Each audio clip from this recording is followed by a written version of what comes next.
आपण समस्त को मोर नमस्कार और प्रेज द लॉर्ड। आज शिक्षा रे आपण समस्त को मु स्वागत करूछि। मोर प्रिय प्रभुंक लोक माने आज शिक्षा हेउछि बुणालीर दृष्टांत। एही दृष्टांत अनुसार प्रभु जीशु लोकन को चारि श्रेणी रे भाग करिसंती। से समुद्र कूल रे पुनर्बार शिक्षा देबक लागिले आ एते अधिक संख्यक लोक ताहांक निकट एकत्र हेले जे से समुद्र रे थिबा गोटे नौका रे जाई बसिले ओ लोक समूह समुद्र निकटवर्ती स्थल रे रहिले। सेतेबेले जीशु दृष्टांत रे सेमानको अनेक विषय शिक्षा देबक लागिले। पुणी आपण शिक्षा मध्य रे सेमानको कहले, सुण देख जणे बुणाली बुणिबाकू बाहरिला। मो प्रिय प्रभुंक लोक माने एही दृष्टांत रे बीज बुणाली रे अर्थ हेउची सुसमाचार प्रचार करिबा व्यक्ति एवं बीज हेउची परमेश्वरक वाक्य ओ भूमि हेउची मनुष्यर हृदय। आगुक आमे देखिबा से बुणु बुणु केतेक बिहन बाट पाखरे पड़िला। पुणी चढ़ई मैंने आसी से गुड़िक खाई गले। प्रथम श्रेणी लोक मान विषय प्रभु कहती, जो मैंने शुणती पुणी शुणा क्षणी शयतान आसी से बुणा जाइतिबा वाक्य हरण करनिए। से माने वाक्य बुणा जाइतिबा बाट पाख भूमि सदृश। मो प्रिय प्रभुंक लोक माने एहीपरि लोक से माने जो मैंने ईश्वर वाक्य शुणती किंतु पक्षी अर्थात शयतान आसी से बुणा जाइतिबा वाक्य को हरण करि निए।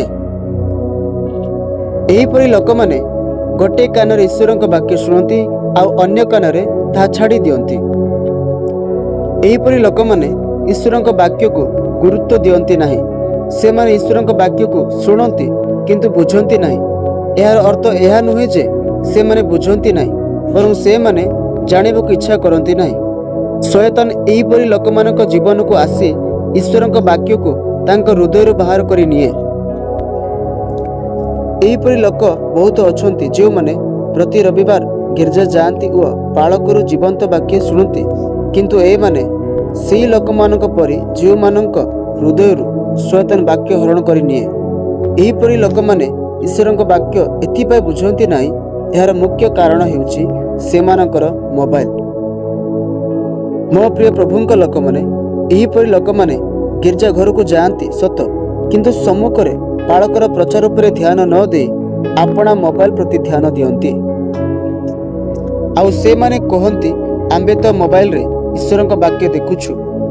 से माने बाइबल देखंती सत, ता सहित अन्य विषय मध्य देखंती। मो प्रिय प्रभुंक लोक माने आपण माने जदि गिरजा घर को मोबाइल लेके जाउछंती ताहाले आपण माने सावधान रहंतु आउ मोबाइल रे बाइबल देखंतु नाही। काहेकि ना जदि आपण माने मोबाइल रे बाइबल देखुछंती हुए तो आपण माने मोबाइल रे ईश्वर बाइबल पढुछंती, किंतु ईश्वर वाक्य पढ़िबा समय रे मोबाइल रे आसुतिबा मेसेज कॉल आपण को वाक्य पढ़िबारे और बुझिबारे डिस्टर्ब करिवो। एथिपाई चेष्टा करंतु जदि आपण माने गिरजा रे किंबा घरे जेतेबेले भी बाइबल पढ़िबा को जाउछंती मोबाइल रे न पढ़ी पुस्तक बाइबल को पढ़ंतु। मो प्रिय प्रभुंक लोक माने एठारे मु आपनको कहबाकू चाहे, काहेकि पक्षी अर्थात शयतान आसी आम हृदय ईश्वर वाक्य हरण करि निए। यार कारण आमे ईश्वर वाक्य प्रति ध्यान न देबा हेतु। आपण माने देखिथिबे जदि गिरजा रे ईश्वर वाक्य प्रचार आरंभ होइथिबा समय जदि अन्यर कॉल रिंग हुए तेबे से गिरजा रे ईश्वर वाक्य छाड़ी कॉल करिथिबा व्यक्ति को कथा हेबा पई बाहर को जाए। केवल यह नुहे, जदि कहीं उठिकी बाहर को जाए तेबे ईश्वर वाक्य प्रति ध्यान न दे बाहर को जाउथिबा व्यक्ति प्रति देखंती। सेमानकर ध्यान ईश्वर वाक्य प्रति न होई मोबाइल प्रति नचेत जीवा आसिबा लोकंक प्रति तांको ध्यान थाए। एहीपरि समय रे सुना जाइतिबा वाक्य को सेमानक हृदय शयतान आसी हरण करि निए। मो प्रिय प्रभुंक लोक माने वर्तमान आमे द्वितीय श्रेणी लोक मान विषय देखिबा। आउ केतेक अल्प माटी थिबा पथुरिया भूई रे पड़िला एवं बेसी माटी न थिबारु शीघ्र गजा हैला, किंतु सूर्य उठंते जळे पड़ी गला और चेर न थिबारु सुखी गला। एहार अर्थ हेउची जो माने वाक्य शुणिबा क्षणी आनंदर ताहा ग्रहण करंती, किंतु सेमानक ठारे चेर न माडिबारु क्षण काल मात्र स्थिर रुहंती। परे वाक्य सकाशे क्लेश बा ताड़ना घटिले से कणी विघ्न पाआंती। से माने बुणा जाइतिबा पथुरिया भूमि सदृश। ମୋ ପ୍ରିୟ ପ୍ରଭୁଙ୍କ ଲୋକମାନେ, ଏହିପରି ଲୋକମାନେ ଈଶ୍ୱରଙ୍କ ବାକ୍ୟକୁ ବହୁତ ଧ୍ୟାନରେ ଶୁଣନ୍ତି ଆଉ ପ୍ରଚାରକୁ ମଧ୍ୟ ଏହା ଲାଗିବ ଯେ ସେ କହିଥିବା ବାକ୍ୟ ସଫଳ ହେଲା। ଆଉ ଉପାସନା ଶେଷରେ ସେମାନେ ପ୍ରଚାରକ ନିକଟକୁ ଆସି କୁହନ୍ତି, ଆଜ୍ଞା ଆଜିର ବାକ୍ୟ ଭଲ ଥିଲା, ଆମ୍ଭମାନଙ୍କୁ ଆଜିର ବାକ୍ୟ ଦ୍ୱାରା ବହୁତ ଆଶୀର୍ବାଦ ମିଳିଲା। କିନ୍ତୁ ସେମାନେ ଈଶ୍ୱରଙ୍କ ବାକ୍ୟ ଆନନ୍ଦରେ ତ ଗ୍ରହଣ କରନ୍ତି ସତ, କିନ୍ତୁ ସେମାନେ ସର୍ବଦା ପାଇଁ ନିଜ ହୃଦୟରେ ଈଶ୍ୱରଙ୍କ ବାକ୍ୟକୁ ସଞ୍ଚୟ କରି ରଖିପାରନ୍ତି ନାହିଁ, କାହିଁକି ନା ସେମାନଙ୍କର ଚେର ଯୀଶୁଙ୍କ ପ୍ରତି ଗଭୀର ନଥିବା ହେତୁ। ଏହି ଦୃଷ୍ଟାନ୍ତରେ ସୂର୍ଯ୍ୟ ଖ୍ରୀଷ୍ଟିଆନ ମାନଙ୍କ ପ୍ରତି ଆସୁଥିବା କ୍ଲେଶକୁ ଦର୍ଶାଏ। ମୋ ପ୍ରିୟ ପ୍ରଭୁଙ୍କ ଲୋକମାନେ, ଆମ୍ଭେମାନେ ଏହିପରି ଲୋକମାନଙ୍କୁ ଦେଖିଥାଉ ଯେ ଯେଉଁମାନେ ନିଜେ ନିଜକୁ ବିଶ୍ୱାସୀ କୁହନ୍ତି ଏବଂ ଈଶ୍ୱରଙ୍କ ବାକ୍ୟକୁ ମଧ୍ୟ ଶୁଣନ୍ତି, କିନ୍ତୁ ଯେତେବେଳେ ବାକ୍ୟ ସକାଶୁ ତାଙ୍କ ଜୀବନକୁ କ୍ଲେଶ କି ତାଡ଼ନା ଆସେ, ସେତେବେଳେ ସେମାନେ ନିଜର ପ୍ରାଣକୁ ରକ୍ଷା କରିବା ନିମନ୍ତେ ସାଙ୍ଗେ ସାଙ୍ଗେ ପ୍ରଭୁ ଯୀଶୁଖ୍ରୀଷ୍ଟଙ୍କୁ ଅସ୍ୱୀକାର କରିଦିଅନ୍ତି। ମୋ ପ୍ରିୟ ପ୍ରଭୁଙ୍କ ଲୋକମାନେ, ମୁଁ ଏହିପରି ଲୋକମାନଙ୍କୁ ଦେଖିଛି ଯେଉଁମାନେ ଈଶ୍ୱରଙ୍କ ବାକ୍ୟ ଶୁଣନ୍ତି ଓ ପ୍ରଭୁ ଯୀଶୁଙ୍କୁ ବିଶ୍ୱାସ କରନ୍ତି, କିନ୍ତୁ ବିଜାତି ଲୋକମାନଙ୍କ ଭୟରେ ସେମାନେ ପୁନର୍ବାର ବିଜାତି ହୋଇ ପୂର୍ବ ପରି ଜୀବନଯାପନ କରିବା ଆରମ୍ଭ କରନ୍ତି। ଏହା ଏଥିପାଇଁ ହୁଏ ସେମାନଙ୍କ ହୃଦୟରେ ଈଶ୍ୱରଙ୍କ ବାକ୍ୟ ନ ରହିବା ହେତୁ।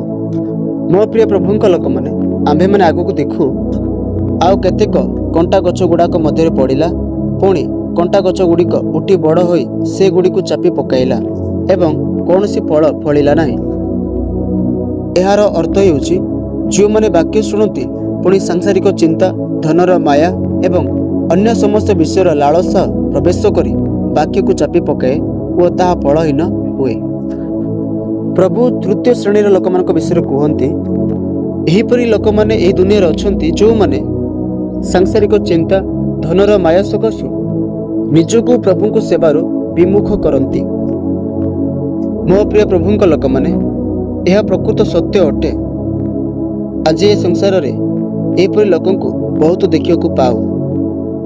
ଏହି ଦୃଷ୍ଟାନ୍ତରେ କଣ୍ଟା ଗଛ ଗୁଡ଼ିକ ହେଉଛି ସାଂସାରିକ ଚିନ୍ତା। ଯେତେବେଳେ ବୀଜ କଣ୍ଟା ଗଛରେ ବୁଣାଯାଏ, ତାହା ଗଜା ହୋଇ ବଢ଼ିଥାଏ, କିନ୍ତୁ ତାହା ସହିତ କଣ୍ଟା ଗଛ ଗୁଡ଼ିକ ମଧ୍ୟ ବଢ଼ିଥାଏ। ପୁଣି କଣ୍ଟା ଗଛ ଗୁଡ଼ିକ ଉଠି ବଡ଼ ହୋଇ ସେଗୁଡ଼ିକୁ ଚାପି ପକାଏ। ଏହିପରି ଆଜିର ଖ୍ରୀଷ୍ଟ ବିଶ୍ୱାସୀମାନଙ୍କ ପ୍ରତି ମଧ୍ୟ ଘଟିଥାଏ। ସେମାନେ ଦେଖାଣିଆ ଭାବରେ ଈଶ୍ୱରଙ୍କ ବାକ୍ୟକୁ ତ ଶୁଣନ୍ତି, ସେମାନଙ୍କୁ ଦେଖି ଆମ୍ଭମାନଙ୍କୁ ଏପରି ଲାଗିବ ଯେ ସେମାନେ ପ୍ରକୃତ ଈଶ୍ୱରଙ୍କ ସନ୍ତାନ ସନ୍ତତି। କିନ୍ତୁ ଏହି ସଂସାରର ଚିନ୍ତା, ଧନରୁ ମିଳୁଥିବା ସୁଖ, ଈଶ୍ୱରଙ୍କ ବାକ୍ୟ ଶୁଣିବା ସେମାନଙ୍କର ଆଗ୍ରହକୁ ଚାପି ପକାଏ। ହଁ ମୋ ପ୍ରିୟ ପ୍ରଭୁଙ୍କ ଲୋକମାନେ, ସାଂସାରିକ ଚିନ୍ତା ଓ ପଇସା ସେହି ଜିନିଷ ଅଟେ ଈଶ୍ୱରଙ୍କ ବାକ୍ୟକୁ ଯାହା ତୁମ ହୃଦୟରେ ବୁଣାଯାଏ ତାହା ଚାପି ପକାଏ ଆଉ ତାହା ବଢ଼ିପାରେ ନାହିଁ। ଆଜିର ବିଶ୍ୱାସୀ କାହିଁକି ଆଗକୁ ବଢ଼ି ପାରୁନାହାନ୍ତି? କାହିଁକି ସେମାନେ ବିନଷ୍ଟ ହେଉଛନ୍ତି? ମୁଁ ଅନେକ ବିଶ୍ୱାସୀମାନଙ୍କୁ ଦେଖିଛି ଯେଉଁମାନେ ସମ୍ପୂର୍ଣ୍ଣ ସାଂସାରିକ କୁଅବିଳାସରେ ଲିପ୍ତ ଅଛନ୍ତି। ଏଥିପାଇଁ ଈଶ୍ୱରଙ୍କ ବାକ୍ୟ ତାଙ୍କ ଜୀବନରେ ଫଳହୀନ ହେଉଛି। ଆଜି ଅନେକ ଖ୍ରୀଷ୍ଟ ବିଶ୍ୱାସୀମାନେ ଦୁଇ ପ୍ରକାର ଭାବେ ଆପଣା ଜୀବନକୁ ବିତାନ୍ତି।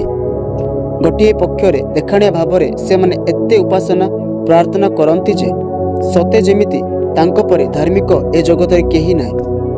ଅନ୍ୟ ପକ୍ଷରେ ଜଗତର ଭୋଗବିଳାସରେ, ଧନ ସମ୍ପତ୍ତି ସଞ୍ଚୟ କରିବାରେ ଏବଂ ଆପଣା ଭବିଷ୍ୟତ ନେଇ ବହୁତ ଚିନ୍ତା କରିଥାନ୍ତି। ମୋ ପ୍ରିୟ ପ୍ରଭୁଙ୍କ ଲୋକମାନେ, ଆପଣମାନଙ୍କ ଜୀବନ ଏହିପରି ନୁହେଁ ତ? ଜଗତର ଚିନ୍ତା ଏବଂ ଧନର ଲୋଭ ଆପଣଙ୍କ ହୃଦୟରେ ବଢ଼ୁଥିବା ଈଶ୍ୱରଙ୍କ ବାକ୍ୟକୁ ଚାପି ପକାଉନି ତ? ମୋ ପ୍ରିୟ ପ୍ରଭୁଙ୍କ ଲୋକମାନେ, ଆସନ୍ତୁ ଆମ୍ଭେମାନେ ଆଗକୁ ଦେଖିବା। ପୁଣି ଅନେକ କେତେକ ଭଲ ଭୂମିରେ ପଡ଼ିଲା ଆଉ ଗଜା ହୋଇ ବଢ଼ି ଉଠି 30 ଗୁଣ, 60 ଗୁଣ ଓ 100 ଗୁଣ ପର୍ଯ୍ୟନ୍ତ ଫଳ ଫଳିଲା। ମୋ ପ୍ରିୟ ପ୍ରଭୁଙ୍କ ଲୋକମାନେ, ଏହି ଦୃଷ୍ଟାନ୍ତ ଶେଷରେ ପ୍ରଭୁ ଏହିପରି ବୀଜ ବିଷୟରେ କୁହନ୍ତି ଯାହା ଭଲ ଭୂମିରେ ପଡ଼ିଲା, ତାହା ଗଜା ହୋଇ ବଢ଼ି ଉଠି 30 ଗୁଣ, 60 ଗୁଣ ଓ 100 ଗୁଣ ପର୍ଯ୍ୟନ୍ତ ଫଳ ଫଳିଲା। ସେମାନେ ଉତ୍ତମ ଭୂମି ସଦୃଶ। ଯାହା ଉତ୍ତମ ଭୂମିରେ ବୁଣାଯାଇଥିଲା ତାହା ସେମାନେ ଯେଉଁମାନେ ଈଶ୍ୱରଙ୍କ ବାକ୍ୟକୁ ବୁଝିଲେ ଏବଂ ବାକ୍ୟକୁ ସ୍ୱୀକାର କଲେ। ମୋ ପ୍ରିୟ ପ୍ରଭୁଙ୍କ ଲୋକମାନେ, ଉତ୍ତମ ଭୂମି ସେମାନଙ୍କୁ ଦର୍ଶାଏ ଯେଉଁମାନଙ୍କ ହୃଦୟ ଈଶ୍ୱରଙ୍କ ବାକ୍ୟ ପାଇଁ ସଦାବେଳେ ପ୍ରସ୍ତୁତ ଥାଏ ଆଉ ଏଇମାନେ ସଦାବେଳେ ଈଶ୍ୱରଙ୍କ ବାକ୍ୟକୁ ଦୃଢ଼ କରି ଧରି ରଖନ୍ତି। ବାଇବେଲ ଆମକୁ କୁହେ, ବାକ୍ୟ ହିଁ ଜୀବନ। ଆଉ ଯେତେବେଳେ ଆମେ ଏହି ବାକ୍ୟକୁ ଗ୍ରହଣ କରୁ ସେତେବେଳେ ଏହି ବାକ୍ୟ ଆମକୁ ଜୀବନ ଦେଇଥାଏ। ଏହିପରି ଜୀବନ କେବେ ଶେଷ ହୁଏ ନାହିଁ। ମୋ ପ୍ରିୟ ପ୍ରଭୁଙ୍କ ଲୋକମାନେ, ଏହିପରି ଲୋକମାନଙ୍କୁ ଏ ଜଗତରେ ବହୁତ କମ୍ ଦେଖିବାକୁ ମିଳନ୍ତି। ସଦାବେଳେ ଧ୍ୟାନ ରଖନ୍ତୁ, ଯେଉଁମାନେ ଆପଣାକୁ ଈଶ୍ୱରଙ୍କ ବାକ୍ୟ ପ୍ରତି ଧ୍ୟାନ ରଖନ୍ତି ସେମାନେ ହିଁ ଫଳ ଫଳନ୍ତି। ଆମ ବିଶ୍ୱାସୀମାନଙ୍କ ପାଇଁ ଈଶ୍ୱରଙ୍କ ବାକ୍ୟ ଶୁଣିବା ହିଁ ଯଥେଷ୍ଟ ନୁହେଁ। ବାକ୍ୟ ଅନୁସାରେ କର୍ମ କରିବା, ବାକ୍ୟ ଅନୁସାରେ ଜୀବନ ବିତାଇବା ବହୁତ ଆବଶ୍ୟକ। ଉତ୍ତମ ଭୂମିରେ ବୁଣାଯାଇଥିବା ବୀଜ ମାଟି ଭିତରକୁ ଯାଏ ଏବଂ ତାର ଚେର ଏତେ ପ୍ରସାରିତ ହୁଏ ଯେ ଝଡ଼ ତୋଫାନ ଆସିଲେ ବି ତାହା ପଡ଼ିଯାଏ ନାହିଁ।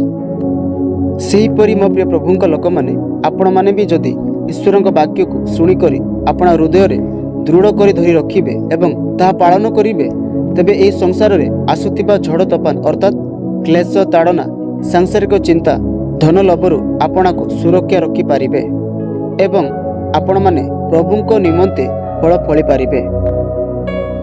ହୋଇପାରେ ଆପଣ 30 ଗୁଣ, 60 ଗୁଣ ଏବଂ 100 ଗୁଣ ପର୍ଯ୍ୟନ୍ତ ଫଳ ଫଳିବେ। ଶେଷରେ ମୁଁ ଆପଣମାନଙ୍କୁ କହିବାକୁ ଚାହେଁ, ଏହି ଦୃଷ୍ଟାନ୍ତରେ ଆପଣମାନେ ଯଦି ଧ୍ୟାନ ଦେବେ, ପ୍ରଭୁ ଯାହା ଯାହାକୁ କେନ୍ଦ୍ରରେ ରଖିଲେ ତାହା ହେଉଛି ଭୂମି। ଧ୍ୟାନ ରଖନ୍ତୁ, ଈଶ୍ୱରଙ୍କ ବାକ୍ୟକୁ ତ ବୁଣା ଯାଉଅଛି, କିନ୍ତୁ ସବୁଠୁ ଜରୁରୀ ଏହି ତାହା କେଉଁ ଭୂମିରେ ବୁଣା ଯାଇଅଛି। ଯେମିତି ମୁଁ ଆପଣମାନଙ୍କୁ କହିଲି, ଭୂମି ଆମର ହୃଦୟ। ତେବେ ଆମେ କିପରି ଉତ୍ତମ ଫଳ ଫଳିବା ନିମନ୍ତେ ଆପଣା ହୃଦୟକୁ ପ୍ରସ୍ତୁତ କରିବା, ସେ ବିଷୟରେ ମୁଁ ଆପଣମାନଙ୍କୁ କିଛି କହିବାକୁ ଚାହେଁ। ପ୍ରଥମ ବିଷୟ ହେଉଛି ଆପଣା ହୃଦୟକୁ ଶୁଦ୍ଧ କରନ୍ତୁ। ଯେତେ ଲୋକ ଆପଣଙ୍କ ପ୍ରତି ଖରାପ ବ୍ୟବହାର କରିଛନ୍ତି, ଆପଣଙ୍କୁ ଗାଳି କରିଛନ୍ତି କିମ୍ବା ଆପଣଙ୍କୁ କଷ୍ଟ ଦେଇଅଛନ୍ତି, ସେ ସମସ୍ତଙ୍କୁ ଆପଣ ଆପଣା ହୃଦୟରୁ ସମ୍ପୂର୍ଣ୍ଣ ଭାବରେ କ୍ଷମା କରନ୍ତୁ। କାହା ପ୍ରତି ବି ଆପଣା ହୃଦୟରେ କପଟ, ହିଂସା, ରାଗ ରଖନ୍ତୁ ନାହିଁ। ସଦାବେଳେ ଆପଣାକୁ ପବିତ୍ର ରଖନ୍ତୁ।